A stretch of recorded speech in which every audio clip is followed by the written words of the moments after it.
قرآن کریم میں اللہ تبارک و تعالیٰ نے ارشاد فرمایا، من یقتل مؤمنا متعمدا فجزاؤہ جہنم خالدا فیہا وغضب اللہ علیہ ولعنہ واعد لہ عذابا عظیما۔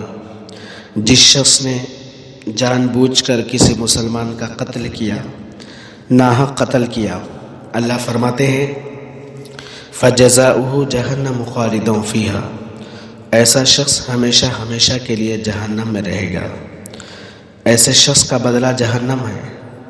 اللہ آگے فرماتے ہیں وغضب اللہ علیہ ولعنہ، اس پر غضبناک ہوں گے، اللہ اس پر غضبناک ہوں گے، ولعنہ، ایسے شخص پر اللہ کی لعنت ہے، وأعد لہ عذابا عظیما، ایسے شخص کے لیے بہت بڑا عذاب ہے۔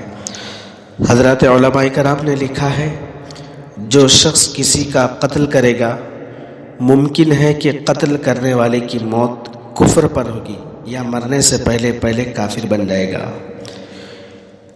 ایک مسلمان دوسرے مسلمان کے خون کا پیاسا بن چکا ہے۔ مسلمانوں میں آخر یہ کیا ہو رہا ہے؟ آئے دن خون خرابہ، ایک مسلمان دوسرے مسلمان کی جان کا دشمن بن گیا ہے۔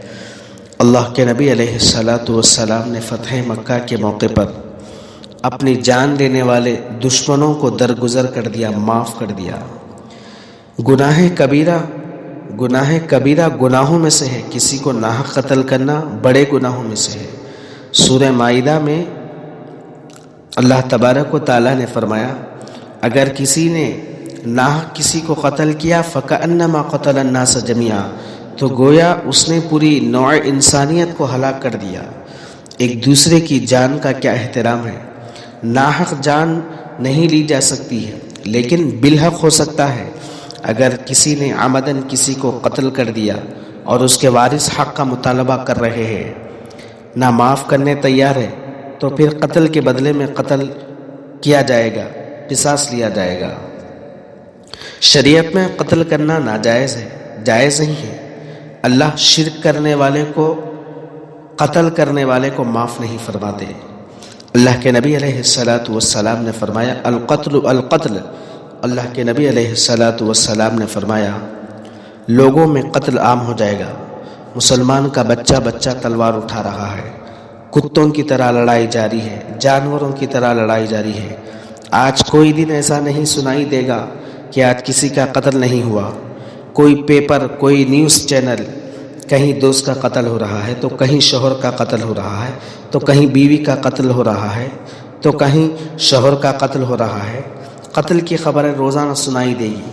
اللہ کے نبی علیہ السلام نے فرمایا قرب قیامت کے عنقریب قتل و غارت گیری ہوگی، خون خرابہ عام ہو جائے گا۔ آج چھوٹی چھوٹی باتوں پر قتل کیا جا رہا ہے۔ قتل کرنا کوئی گناہ نہیں سمجھ رہا ہے، بلکہ شان سمجھ رہا ہے۔ انسان اشرف المخلوقات ہے، کہ اللہ تبارک و تعالیٰ کے دربار میں سوال نہیں ہوگا؟ حالات پر غور کریے، کہیں بیوہ نظر آ رہی ہے، تو کہیں بیوہ کے بچے نظر آ رہے ہیں، تو کہیں ماں باپ اولاد کے بغیر زندگی گزار رہے ہیں، تو کہیں بہنیں بھائیوں کے بغیر مجبور ہو جاتی ہے۔ قتل کرنے والے کی عزت معاشرے میں نہیں رہتی، نوجوان اس کو عزت سمجھ رہے ہیں۔ حدیث مبارکہ کے اندر اللہ کے نبی علیہ السلام نے فرمایا قیامت کے دن سب سے پہلے قتل کا حساب لیا جائے گا، خون کا حساب لیا جائے گا۔ شرک کے علاوہ جتنے بھی گناہ ہیں اس کی سزا ہمیشہ کے لیے بیان نہیں کی گئی، لیکن قتل ایسا جرم ہے جس کی سزا ہمیشہ کے لیے جہنم میں جلے گا۔ شرک کے علاوہ جتنے بھی گناہ ہیں اس کی سزا ہمیشہ کے لیے بیان نہیں کی گئی قرآن میں، لیکن قتل ایسا جرم ہے، ایسی سزا ہے جس کی سزا ہمیشہ کے لیے جہنم میں جلے گا۔ جو وہ آیت پڑھی آپ، جو میں نے آپ کے سامنے پڑھا من قتل مؤمنا متعمدا فجزاؤہ، اللہ اس میں فرما رہے ایسا شخص ہمیشہ کے لیے جہنم میں جلے گا۔ ایک مرتبہ حضرت عبداللہ بن عباس رضی اللہ عنہ کی خدمت میں ایک شخص آیا اور کہنے لگا کیا قاتل کی توبہ قابل قبول ہے؟ کیا قاتل کی توبہ قبول ہوتی ہے؟